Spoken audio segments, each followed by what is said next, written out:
in the world who have gone cashless. Now, the Western countries are really welcoming India's demonetization move.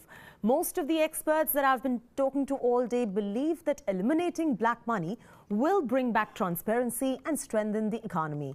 And add the goods and services tax to that mix, and they feel we have a recipe for success. But how is the Western world, who have already done this, actually faring? Are they happier being cashless or prefer using hard cash? Now, let's take a look at Sweden as an example. Recent reports have suggested that Sweden is looking into launching its own digital currency. Now, just imagine a currency-less digital world. The e-krona that Sweden plans to launch could be a step in that direction. This could also make Riksbank the first bank in the world to have digital currency in circulation. But there is some sort of a discrepancy here. We're now joined by Claes Aronson, the business editor of Radio Sweden, to walk us through what the buzz about e-krona really is.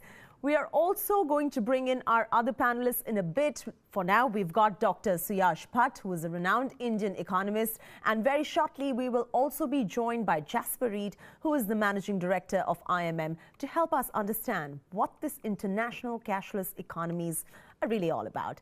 Now, let's start off with Claes, who's joining us live from Sweden. Claes, now, cashless Sweden, are we likely to see that soon? There's some sort of a discrepancy there on whether y'all are really going cashless or not. Walk us through where your economy really stands as far as demonetization is concerned. Actually, at the moment, Sweden is quite cashless. I think 15%, only 15% of the population use cash more than they use credit cards. So Sweden is already quite a cashless country. But yesterday, the vice president of the Riksbank and the Central Bank of Sweden suggested that we should have e-coronas, digital currency in the future in like 2 years in Sweden. And that means that you can just get the money immediately from the Riksbank, from the central bank. So you wouldn't have to use a commercial bank to get your money. Now, is the digital currency that we're talking about right now the future of a larger digital world, so as to speak? Sweden is almost going cashless. India has demonetized 500 and 1,000 rupees notes as well. Now, do you think this is going to be the future? Do you think that many more countries going forward are going to be latching on to this? Because Korea also has announced that by the year 2020, they would probably go cashless as well. What are your thoughts on that? And I'm going to also bring in Suyash to answer this question in a bit. Yeah, I think that is the future. But still, when Swedes travel abroad, we are always surprised that other countries still use a lot of cash. So Sweden, I think Swedes think that this is like a near future for the rest of the world. But I think it will take a long time, especially for countries like India and even you just have to go to Germany, that is close to Sweden, to understand that they still use cash a lot. So I think it is the future, but we have to wait for quite a long time until the rest of the world is cashless. Suyash, what is your take on this now? Digital currencies, many countries are really adopting it. Is this really the future of a digital world that we're talking about? Is this also really a future for digital India that we're talking about? Do contextualize this on the back of demonetization move that the government has really made, and how important it is for us today to follow suits with the other countries and what they're really up to. True. So in real life situation, I think this is the way forward. But the only thing that I see as a challenge in case of India is how many people have we brought in terms of the digital band that we talk about. So how many people? First issue is identity of people, and second, they trying to talk about in terms of spending money, bringing them on some kind of a common platform. So world over, you may have something like a blockchain, which is probably used for tracking the transactions. People are talking about maybe using these new innovative methods of softwares like blockchain for probably enabling or enhancing transactions in the economy. But the challenge in India is you need to first bring all these people on board. Once they come on board, then we can talk about, a digital currency or completely digital format of transactions. From an economy perspective, it's a very good move. Why? Because if all currency is in digital format, it's a very first thing, it can be taxed. Second, it can be very closely monitored as to who's doing what, and both are very good from a government's perspective. But I'm not too sure in terms of general public, the way I think it's the 8th or 9th day, and how people are perceiving it. It's still something which is to be seen as to how welcome, how much welcoming is this from a general public perspective. From a government perspective, I think it's a perfect decision that they have taken, and the developed economy, I think they can understand, because they have done almost all fintech startup, whether you talk about Square or you talk about Coin or anything that happens in US, it's all around this payment gateways, new concepts where you can facilitate transactions. And as we say, in economics, that the more transactions happen, the better is the growth in your economy. So it's something very good, but it is for a country like India, where if you see the statistics in last 40 years, you have FMCG company like Colgate, which could sell only 45 crore toothpaste in a year today. But you have mobile phones, so you have 99 crore mobile phone connections. So if you tally it, you can connect that people talk more on phone than brushing their teeth. So the kind of reach, and still you have not tapped the entire market. So you first need to get the entire population on board, and then probably talk about completely currency-less economy or something like that. Suyash, I love the way you put it, that people talk on the phone more than they brush their teeth. I mean, a really good comparison right there to understand really the mobile phone penetration in our country as well. Now, that brings me to another new topic, which is e-wallets, and picking cue from what Suyash said. And of course, I'm going to bring Klaus in on this one. Klaus, now, e-wallets to kill black money. What's your take on this? And what is Sweden really doing? What was the whole idea with Sweden trying to go cashless, and how successful have you been? And have you all replaced actual currency with e-wallets? And what's the frequency with which the normal citizens really end up using these e-wallets? Actually, I think I'm not quite sure what you in India mean when you say e-wallets, but we have this. A lot of Swedish people have this application called Swish that we always pay with, and we use the smartphone. This is exactly what I'm talking about. In India, we've got LiveQuick and MobiQuick and Paytm, and what Swish you're talking about is exactly the e-wallet that we're talking about. Yes, go on. And actually, that is something that has grown only the last 2 years in Sweden. Before that, it didn't really exist. And that is something that we use a lot. I use it a lot, especially if I go to and have dinner with my friends. I use it a lot to one of us pay the bill, and then all of us are sending money through this application to each other. And that is something that is quite new in Sweden, actually. So even in Sweden, that is a quite cashless economy. That is something quite new, but because we didn't really trust it. We didn't really trust it in the beginning, but now today, especially the last 2 years, everybody uses it, and I think that is the reason why the commercial banks now are criticizing the central bank. Because they think that we don't need the e-currency. We don't need like an e-crown from the central bank, because we already have all these applications. And the central bank is saying that, well, the digital currency, the e-crown, could be a way to allow people to stay away from the commercial banks. If you, for some reason, don't want to do a bank, you don't trust in a bank, then you can just go to the central bank. So that's the idea of this this e-crown that they are suggesting now. Now, see, e-crowns is what Sweden is likely to go with, and eventually, who knows, your entire currency might be replaced with e-crowns as well, but only time can tell what will happen. But now, a little bit of experimentation that you all have done so far with e-wallets and e-currency.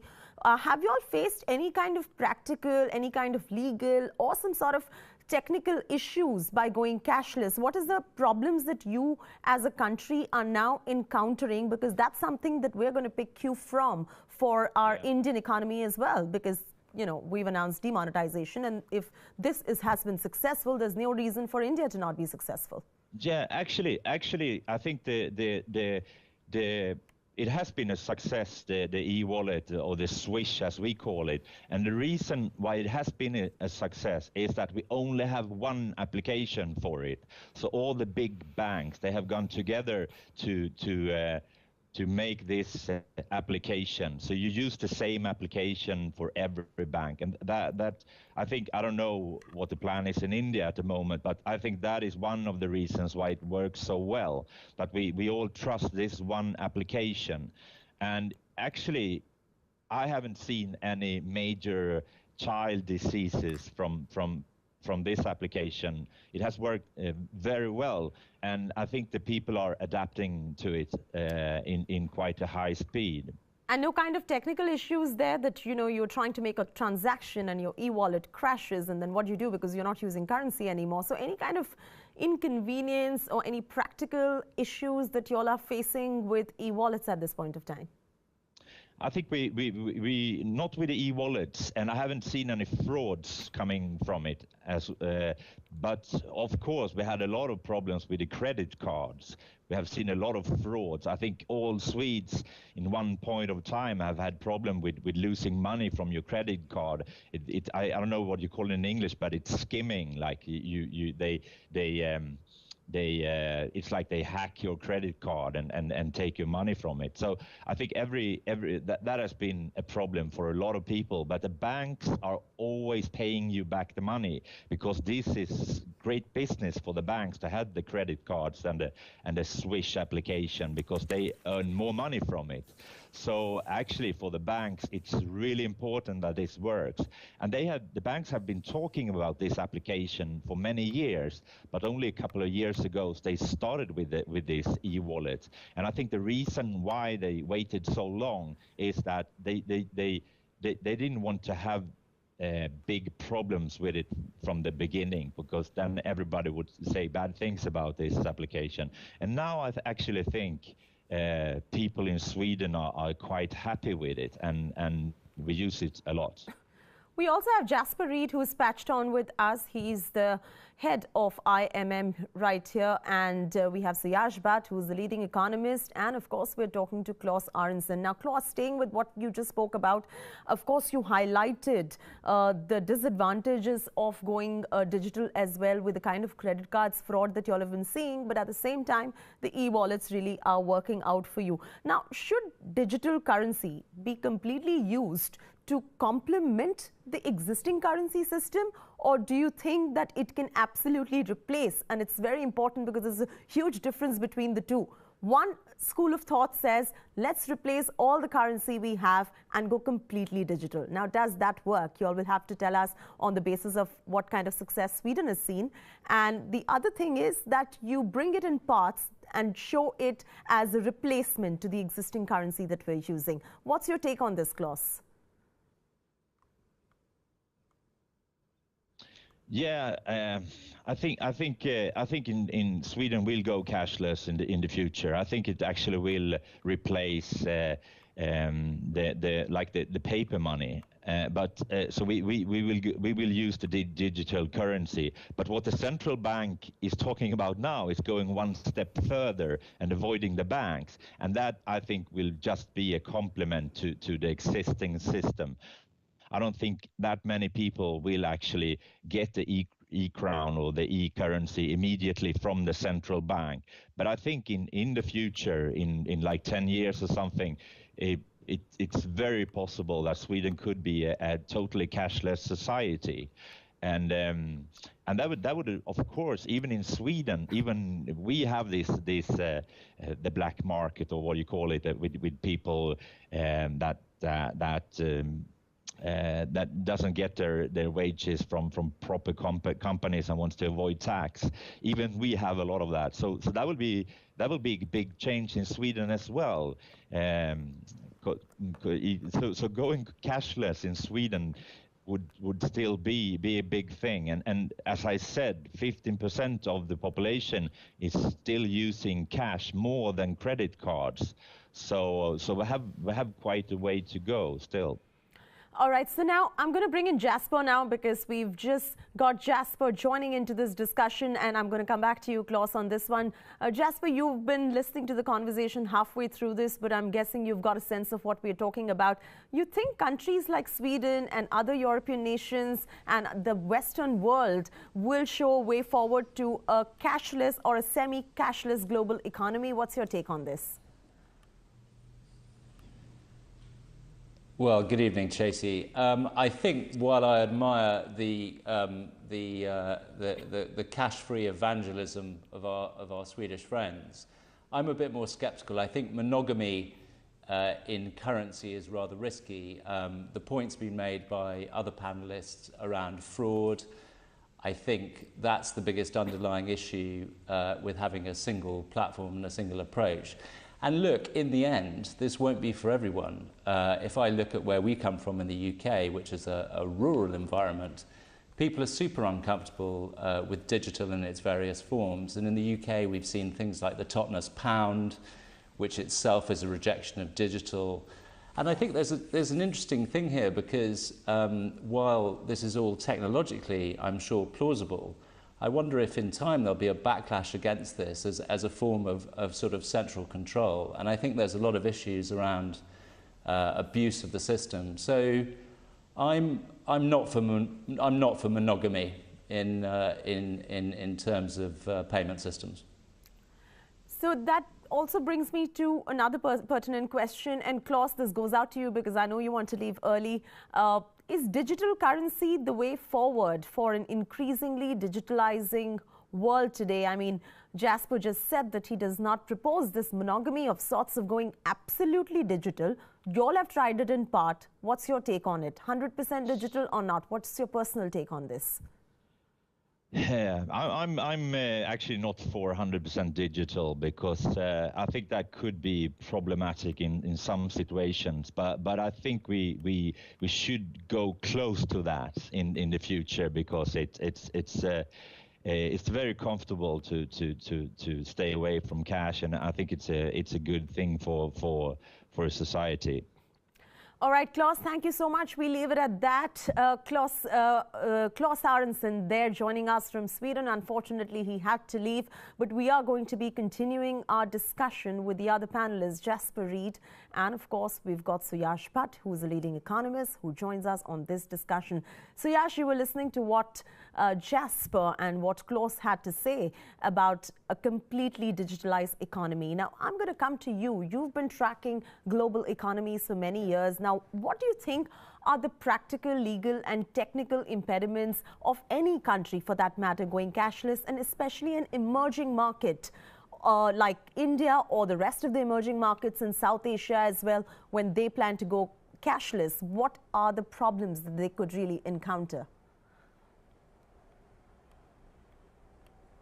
Right. So just to give a context for each of these scenarios that you spoke about, why these economies are going for the digitization or demonetization, there's always a reason. So for in case of Sweden, they used to have a lot of bank robbery, and the solution was to make, come up with a digital currency. Another emerging market like Kenya, where M-Pesa as a platform is used very popularly. So you have law and order problems. So if I carry a lot of cash, there's a threat to my life. So it's better to deal through a digital platform. Whereas if we talk about countries like India or other emerging market, the basic problem of to begin with is establishing an identity of a person. So most of us are still struggling with trying to establish some kind of identity of the person, who's either borrowing or probably lending or even transacting. So first we need, because the scale that we are talking about, it's not few million, it's like this half of the world that you're talking about, which stays in this part of Asia, and so many people, you need to establish some kind of an identity and then allow them to bring on a platform where they can transact. For a very simple example, this demonetization, 6 or 7 days or whatever time frame it has gone through, in the 4th day we were seeing that big central banks or state-owned banks like State Bank of India, their servers crashed and they stopped transacting on credit card, debit card. All these cards were rejected, so your transactions were not going through. So that's the kind of volume that you're looking at when you push more than 1 billion of population to suddenly transact online. Do you have that kind of capability built up at the back end? And second, when you also do some kind of rationing of changing of currency and all that, what we are asking right now is also some kind of identity. Do you have an Aadhaar card, or do you have some format by which you can prove your identity? This itself is questionable, because there are a lot of people who probably have not even taken an Aadhaar card, and even our Supreme Court at one point of time rejected the idea of Aadhaar card as a concept for establishing identity. So we need to first fix some kind of a basic issue of establishing identity of people. Once you have done that, and then you can talk about bringing everyone on board and allowing them to transact. In principle, it's a great concept, but it needs a lot of back-end work to be done, and I think it's a long way to go for a country like India to completely go in a digital format, and I think the same holds true for even most of the emerging markets. In fact, countries like South Korea, which is considered to be developed, also had to come up with some kind of a incentivization scheme. So they used to call it as preferential VAT. So if I'm paying through card, I get a special treatment or some kind of a discount when I'm purchasing goods, and that made people to switch from cash to card. So if a developed economy where people are much more evolved, and you probably talk about people having some kind of comfort of dealing with money, even they had to push people to adopt a digital behavior. So then in a country like India, where you have problem of literacy, you have problem of multiple language, you have problem of identity, you have to first solve all these issues and then probably talk about something like this. And one more thing that I would like to add is something what Sweden has done. I think we also are working on something like RU Pay, which the government of India has come up with, which is a platform for settling or making payments. But I think most of the government effort should now be targeted towards bringing more people on digital platform and establishing the identity through some format or the other. Right. So now we're talking about plastic money right now, in the sense that more people, in terms of the financial inclusion that is required from the government of India, really, for us to go cashless or even semi-cashless for that matter. Now, Jasper, I'm going to come to you. You've lived all over the world. You are a British citizen yourself. You've lived in India as well. What has been your observation living outside of India in the Western countries? Just to throw some sort of light on the statistics and the figures that we're working with, Germany has gone 80% cashless, which means 80% of Germans are now using plastic money and only 20% are using currencies. Australia is 65% in terms of going cashless. 56% of France has gone cashless. 53% of Canada and 46% of US has gone cashless. Jasper, why don't you walk us through your experiences all over the world, and do you see these figures drastically change over the years to come, and how much do you think India will be able to contribute to going cashless as well? So look, I think, Cheti, as your statistics indicate, the march towards the cashless society, certainly in Western economies or economies further ahead in the cycle, has been relentless. Sweden is a very good example of a country with an extremely high level of penetration of plastic and e-payment systems and the rest of it. So in those terms, clearly there's a lot of headroom for India. But I think ultimately, and this is a matter of conjecture, the idea of single platforms, or of there being total cashless societies, is probably a flawed one. And I think the thing that everyone needs to work out is there will always be a portion of society that either can't use plastic or doesn't want to use plastic. And I think the latter of those categories is interesting because, as I've said before, I'm aware of many people in highly advanced economies that are rejecting the idea of digitization of their money, whether it's for fraud or whether it's frankly for a more subtle thing, which is to do with a feeling of being controlled by someone else. So to summarize, really, yes, you know, there's a march towards plastic and digitization, but I wouldn't be at all surprised if you'd see a backlash against that. And of course, we're in this sort of post-rational world, and if Trump and Brexit teach us anything, it might teach us to prepare for the unexpected, even in currency.